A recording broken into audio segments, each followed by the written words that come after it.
ሰላም ጤና ይስጥልን ተመልካቾቻችን ጎንደር ያለውን ወቅታዊ ሁኔታ በተመለከተ የተለያዩ መረጃዎች እየደረሱን ነው። ወደ አካባቢው በቀጥታ በመደወል በሳተላይት ስልክ ማለት ነው በቀጠናው እየተካሄደ ያለውን አጠቃላይ ሁኔታ እንዲነግሩን ሻለቃ ብርሃኑ ነጋ በአማራ ፋኖ ብሔራዊ ንቅናቄ ሰሜን አማራ ቀጠና በላይ ዘለቀ ህዝብ ምክትል የውጭ ጉዳይ መምሪያ ኃላፊን መስመር ላይ አግኝቻለሁ። በጣም አመሰግናለሁ ሻለቃ ብርሃኑ። የምንሰማቸው ነገሮች አሉ በተለያዩ የመረጃ ምንጮች፣ እናንተ መሬት ላይ ነው ያላችሁት። ብዙ ነገሮችን በደንብ አጥርታችሁ እንደምትነግሩን ተስፋ አደርጋለሁ። እስቲ ምንድነው ያለው በአጠቃላይ ዘቀጠና? መልካም አመሰግናለሁ መሳይ። አጠቃላይ ጎንደር ክፍለ ሀገር በተለይ የአማራ ፋኖ ብሔራዊ ንቅናቄ ሰሜን አማራ ቀጠና በላይ ዘለቀ ህዝብ የአጼ ቴዎድሮስ 5ኛ ኮር የሚንቀሳቀስባቸው ቀጠናዎች እጅግ በጣም ጠላት ከባድ ምት እየተመታ ከተከዜ ጫፍ ወይም ዋግምራ ሰቆጣ ጀምሮ አጠቃላይ ሙሉ በለሳን ሙሉ በሙሉ አጽድተናል ጠላትን ማለት ነው። በተለያየ መንገድ የአማራ ፋኖ ሌሎችም ብሔር አፋኝና ገዳይ ቡድን እንደሆነ እየፈረጀ አገዛዙ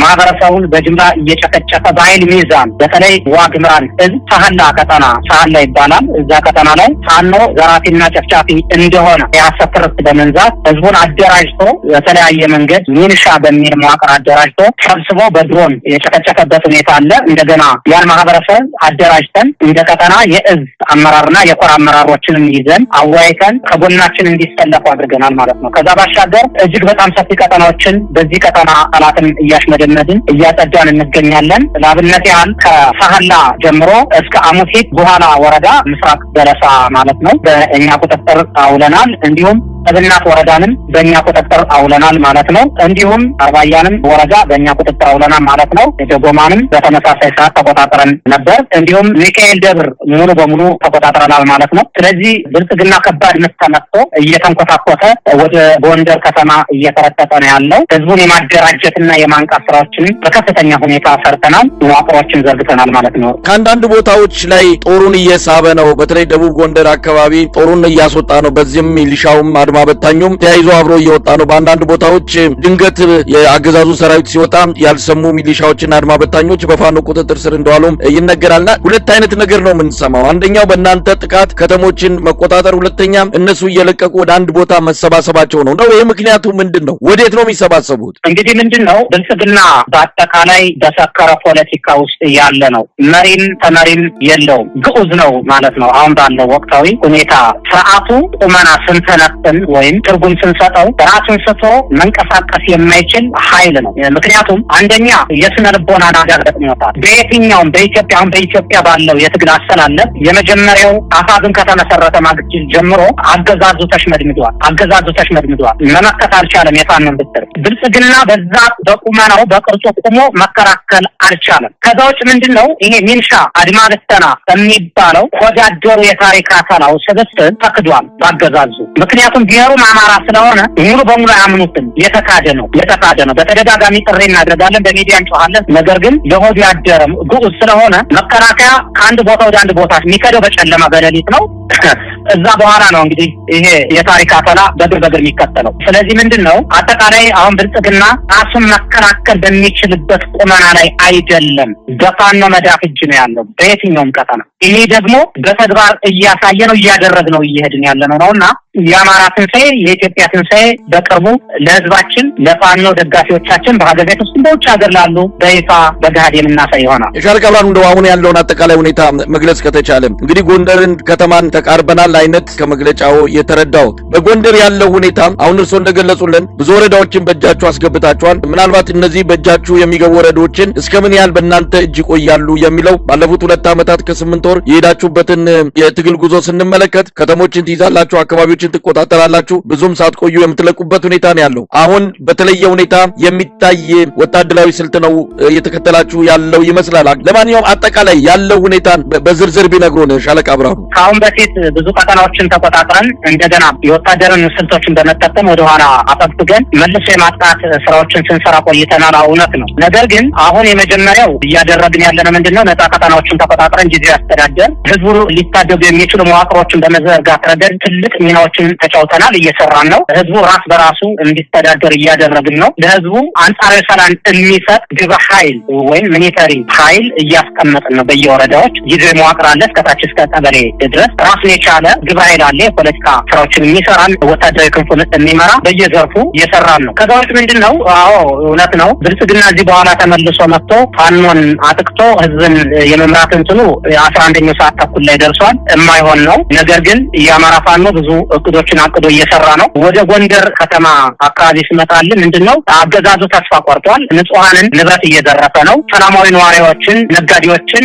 አስሮ አግቶ ገንዘብ እየዘረፈ ነው የሚገኘው። ይህ ደግሞ ተስፋ ቆርጦ የተሸናፊ ስነልቦና ወይም መሸነፉን አረጋግጧል በአደባባይ። ስለዚህ በብልጽግና መንጋጋ ውስጥ ያሉ ከተሞችን እንግዲህ ከተማ ላይ መሸገሩን ብልጽግናን የከተማ ሽፍታ ሆነዋል። ይህን የከተማ ሽፍታ ደግሞ ህዝባችን ደጀን አድርገን በህዝባችን በውስጥ ባሉ የእኛ የፋኖ ኢንተለጀንሶች አማካኝነት ገብተን ነጻ እናደርጋለን ማለት ነው። ከዛ ባሻገር አሰራሮችን መዋቅሮችን እየዘረጋን ወደፊት ነው የምንቀጥለው ማለት ነው። ስለዚህ አገዛዙ በተለያየ መንገድ ፖለቲካውን እየቀየሰ አንድ ጊዜ የውጭ ወራሪ ደበደበኝ ይላል። የፋኖ ብትር ያው እንግዲህ እንተዋወቃለን እነሱና እኛ። ነገር ግን የፋኖ የሚለውን በቃላት ለመጥራት ሲጠየቅ የውጭ ወራሪ ነው የሚለው። ይሄ የተለመደ ቁማር ነው። በጥቅሉ እዚህ በኋላ ብአዴን የሚባል የአማራ ህዝብ ተሳንጀት ታሪካዊ ጠላት ያለ የሌለ አቅሙን በተለያየ መንገድ አሟጦ ስልጣን ለመድገም ሞክሮ ነበር፣ አልተሳካለትም፣ ከሽፏል። አሁንም ህዝባችን እንታደጋለን። ህዝባችን ከፊት በጉጉት እየጠበቀን ነው ያለ እጁን ዘርግቶ።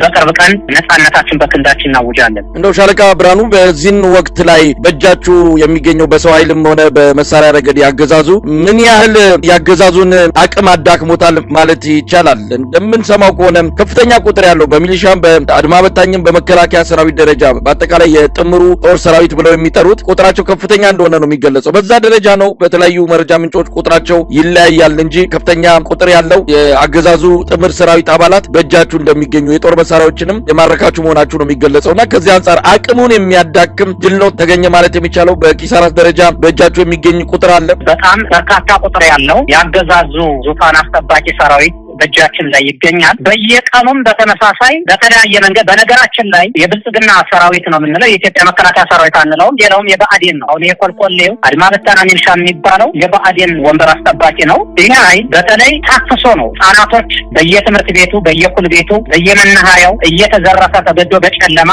የሁለት ወርና የአንድ ወር ስልጠና እየተሰጠው ነው የሚመጣው። ሲመጣ ደግሞ የሚታገልበትን አላማ ለምን እንደሚሞት አያውቅ። ስለዚህ እጅግ የኛ ደስታ ምንድነው? እጅግ በጣም በርካታ ሰራዊትን በዚህ መልክ አገዛዙ ቢጠቀምም እጅግ በጣም በርካታ የሆነ የአማራን ህዝብ ብሎም የኢትዮጵያን ህዝብ ልናደራጅ በምንችልበት ደረጃ መሳሪያዎችን ከቡድን መሳሪያ እስከ ወከፍ መሳሪያ በእጃችን አድርገናል ማለት ነው። ይሄ ነገ ብልጽግና ያፈረሳትን ኢትዮጵያ እንድንገነባ እድልና በር ከፍቶልናል። በመጨረሻ እንደው ሻለቃ ብርሃኑ የኢትዮጵያ ህዝብ ትክክለኛ መረጃ እየደረሰው አይደለም። በአገዛዙ የፕሮፓጋንዳ ማሽኖች የሚቀርብለት መረጃ ልማት ነው፣ ኢትዮጵያ አደገች ነው፣ ከዛ ያለፈ ምንም ነገር እየተነገረው የለም። በአገር ውስጥ ከፍተኛ የሆነ ጦርነት በተለያዩ አካባቢዎች እየተካሄዱ ነው። በዙሪያው ኢትዮጵያ በአፍሪካው ቀንድም እንደዚሁ ፍጥጫ ውስጥ ናት የምትገኘው። ከሱዳን ጋር ጦርነት ለመግባት የሚያስችል ትንኮሳ በአብይ በኩል ተፈጽሟል። በቤንሻንጉል ጉሙዝ የጦር ሰፈር ለአማጺ ቡድኑ በመስጠት እንደዚህ አይነት ነገሮች ሲታዩ የኢትዮጵያ ህዝብ ማወቅ ያለበት አሁን ላለው አጠቃላይ ትግል እንቅስቃሴ በውስጥም በውጭም ከሚደረገው አንጻር የኢትዮጵያ ህዝብን በተመለከተ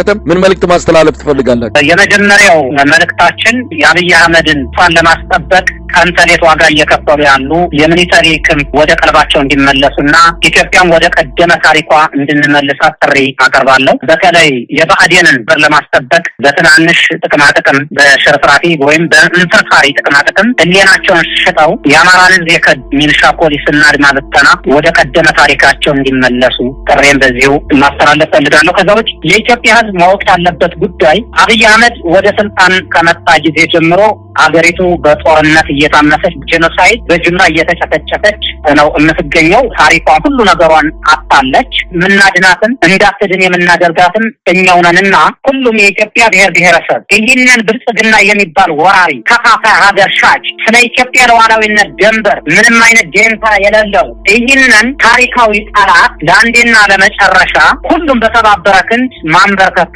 አለበት ብዬ አስባለሁ። ከአማራ ፋኖ ጎን ሁሉም ሊሰለፍ ይገባል። ከዛ ውጭ ብልጽግና በምዕራብ ጎንደር ዞን በአርማጭሆ፣ በወልቃይት ጠገዴ፣ በቋራ፣ ነብስ ገበያ በየትኛውም ቦታ የኢትዮጵያ ሉዓላዊ ድንበር ምን ላይ እንዳለ ይታወቃል። ስለዚህ ዴልታ የሌለው መድፍና ድሮን የኢትዮጵያ ሕዝብ እንዲጠቀም በተለይ አማራ ብሎ ቀይ መስመር አስምሮ ጄኖሳይድ እየፈጸመበት ነው ያለው። ስለዚህ አማራ ፋኖ ትግል አማራ ነጻ የወጣለት የኢትዮጵያ ሕዝብ የኢትዮጵያ ብሔር ብሔረሰቦችን ነጻ እንደወጡ መቆጠር መቻል አለበት። 1 2 3 ብሎ የአማራ ፋኖ እቅዶችን አላማዎችን አልሞ ነው እየታገለ ያለውና ሁሉም የኢትዮጵያ ብሔር ብሔረሰብ ከአማራ ፋኖ ጎን እንዲቆም ጥሬን አስተላልፋለሁ። ከዛ ውጭ ምናልባት አንዳንድ የስርዓቱ የስልጣን እድሜ ለማራዘም ሰርገው የገቡ በፋኖ አደረጃጀት የነበሩ ዛሬ ላይ የፋኖን ነውር ካገዛዙ ጋር ሆነው የሐሰት ትርክት የሚነዙ መርዝ የሚረጩ አሁንም ደግሞ በውስጣችንም ሆነው የሚሸረሽሩ ይኖራሉ። ትግል ነውና ለነዚህ የአማራ ህዝብ የኢትዮጵያ ህዝብ ጆሮ ሰጥቶ እንዳይሰማቸው ከትክክለኛው የትግል አሰላለፍ ጎን እንዲቆም አደራ ማለት ፈልጋለሁ። በጣም ነው ማመሰግነው ሻለቃ ብርሃኑ ነጋ የአማራ ፋኖ ብሔራዊ ንቅናቄ ሰሜን አማራ ቀጠና በላይ ዘለቀ እዝ ምክትል የውጭ ጉዳይ መምሪያ ኃላፊ ለነበረን ቆይታ አመሰግናለሁ። እንግዲህ አዳዲስ መረጃዎች ካሉ ደግሞ መልሼ እደውላለሁ። መልካም ጊዜ። እኔም አመሰግናለሁ መሳይ።